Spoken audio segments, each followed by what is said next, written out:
kulanti wacan daawadayaal qodobada wararka warbaahinta isha wararka idin haysa waxaa u dooran faahfaahin dheeraad ah oo laga helayo khasaare ka dhashay shil gaari oo ka dhacay gobolka Bari Puntland qarax khasaare geystay oo ka dhacay Muqdisho shir looga hadlay amniga oo ka dhacay Jubbaland ruux la sheegay inuu ahaa ganacsade laga yaqaanay Muqdisho oo lagu dilay gobolka Banaadir wasiirka tamarta oo qaabilay madax ka socota IOM igada Kenya oo sheegtay inay dishay xubno ka tirsan Al-Shabaab James Swan oo madaxweynaha dowlad goboleedka Jubbaland Axmed Maxamed Islaam Madoobe gaarsiiyay fariinta beesha caalamka ee doorashada Jubbaland NISA oo war ka soo saartay howlgal lagu soo qabtay nin uu shaqeeyay shirkad ganacsi iyo qarax la eegtay ciidamada Itoobiyan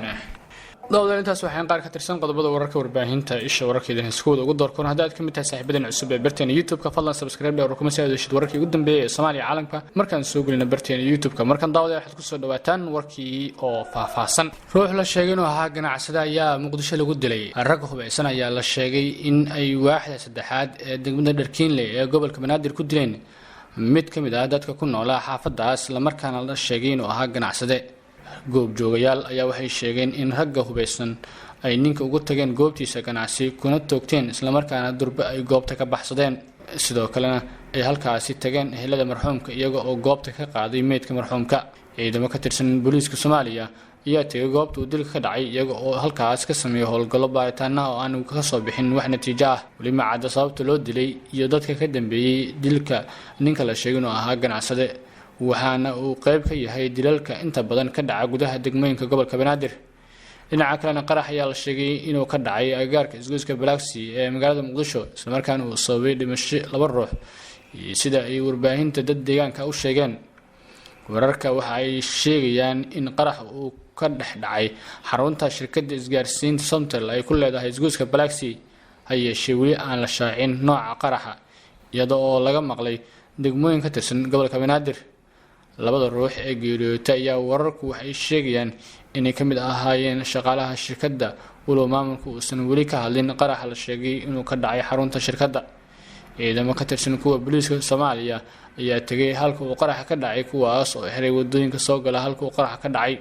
weli ma cadda nooca oo ahaa qaraxaasi iyo in goobta la dhigay iyo in kale waxaan halkaas baaritaano ka wada qaar ka mid ah amniga ee dowladda federaalka ee Soomaaliya shir looga hadlayay amniga ayaa ka dhacay deegaanada Jubbaland wasiirka amniga Jubbaland Cabdirashiid Xasan Cabdinuur ayaa shir gudoomiyay kulan ay yeesheen laamaha amniga Jubbaland waxaana ka qayb galay tayska ciidamada kala duwan ee Jubbaland sida nabad sugidda booliiska daraawiishta iyo saraakiisha sarsare ee ciidanka Jubbaland shirka ayaa looga hadlay xaqiijinta amniga Jubbaland ka hortagga dhagarta cadawga sameynta howlgallo joogto ah oo nabadgelyada lagu xaqiijiyo iyo qodobo kale oo muhiim ah amniga Jubbaland fayeenka wasaaradda amniga dowlad goboleedka Jubbaland Cabdinuur Ibraahim Xuseen oo markii uu shirka soo dhamaaday la hadlay warbaahinta ayaa sharaxaad ka bixiyay shirka iyo go'aanada ka soo baxay wuxuuna qaybaha bulshada Jubbaland ugu baaqay in ay ciidamada amniga Jubbaland kala shaqeeyaan xaqiijinta nabadgelyada wasiirka tamarta ayaa qaabishay madax ka socotay IOM iyo igad wasiirka tamarta iyo kheyraadka biyaha ee xukuumadda federaalka ee Soomaaliya Marwo Foosiyo Maxamed Sheekh ayaa xafiiskeeda ku qaabishay wafdi ka socda hay'adda IOM iyo goboleedka igad waxayna ka wada hadleen fulinta mashaariic lagu dhisayo xarumaha wasaaradda mas'uuliyiinta labada dhinac ayaa ka wada arrinsaday hirgelinta mashaariic lagu dayactirayo xarumaha wasaaradda tamarta oo deegaameysan doonto xaruntii hore ee wakaaladda biyaha ee xamar ee degmada Wadajir ee gobolka Banaadir hay'adda socdaalka adduunka IOM ayaa wasaaradda ka taageertay dhismaha xarunta shaybaarka biyaha iyo goobo kale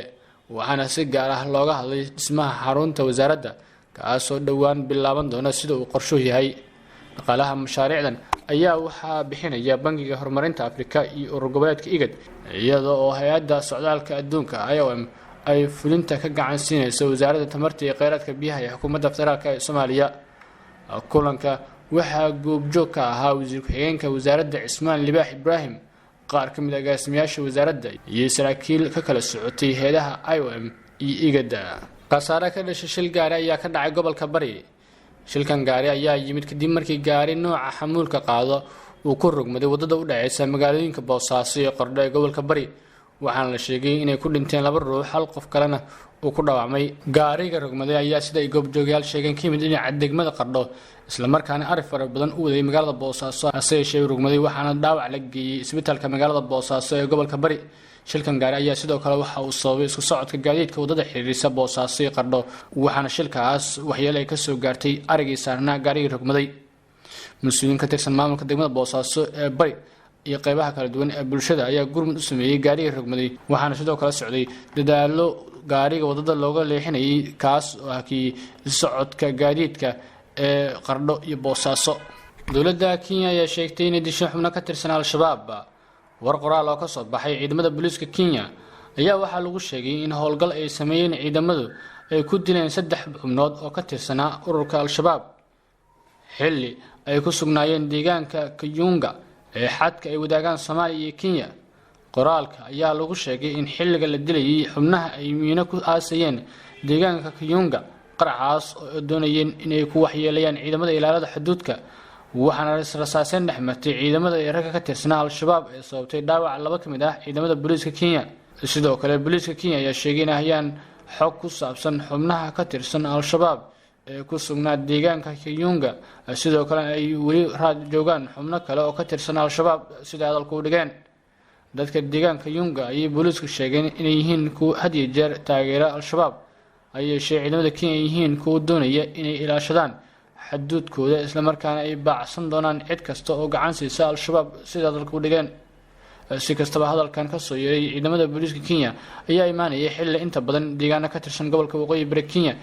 ay marar qaar ka dhacaan qaraxyo lala eegto ciidamada booliiska Kenya waxaana qaraxyada mas'uuliyadooda sheegta ururka al-shabaab James Swam ayaa madaxweynaha dowlad goboleedka Jubbaland Axmed Maxamed Islaam Madoobe gaarsiiyay fariinta beesha caalamka ee doorashada Jubbaland wakiilka xogayaha guud ee qaramada midoobay James Swan ayaa sheegay in loo baahan yahay in deegaanada Jubbaland ay ka qabsoonto doorasho xor iyo xalaal ah taas oo ku dhacda waqtigii loogu talagalay James Swan iyo madaxweynaha Jubbaland Axmed Maxamed Islaam Madoobe oo kulan ku yeeshay magaalada Kismaayo ayaa sheegay in isku raaceen in aan la soo faragelin doonin arrimaha doorashada Jubbaland balse taas beddelkeedana loo baahan yahay in ay qabsoonto doorasho xor iyo xalaal ah oo waqtigeeda ku dhacda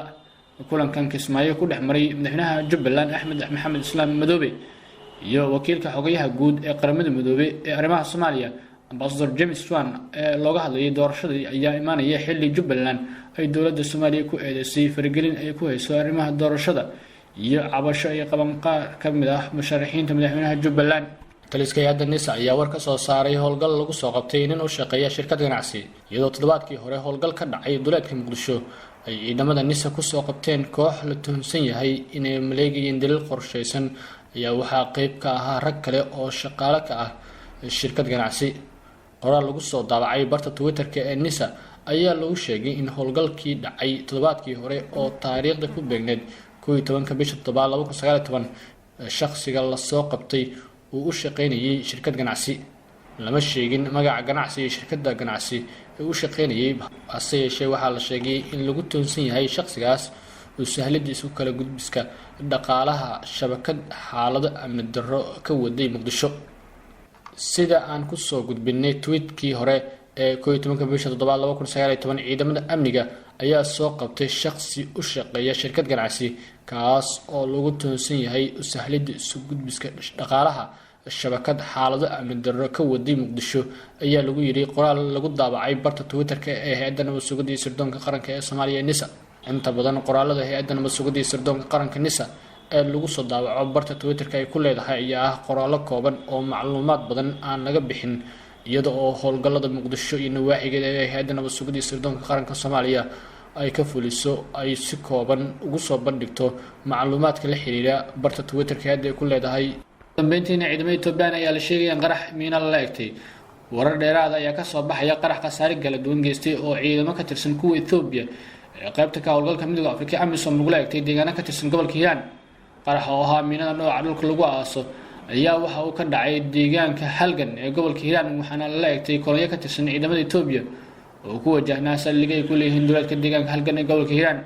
wali si rasmi ah looma cadeyn khasaaraha dhimasho midka dhaawac ee ciidamada Itoobiya ka soo gaaray qaraxaas al-shabaab oo sheegatay mas'uuliyadda qaraxa ayaa waxay sheegeen inay ku dileen 20 askari oo ka tirsan ciidamada Itoobiya qaybta ka howlgalka midowga Afrika AMISOM ee ka howlgala gobolka Hiiraan ciidamada AMISOM ee kala socda wadamada kala duwan iyo kuwa dowladda Soomaaliya ayaa waxaa marar qaar la eegtaa qaraxyo kala duwan oo mas'uuliyadooda ay sheegtaan ururka al-shabaab warkii oo daawadayaal idinkaga imaanaya warbaahinta isha wararka wanaaganta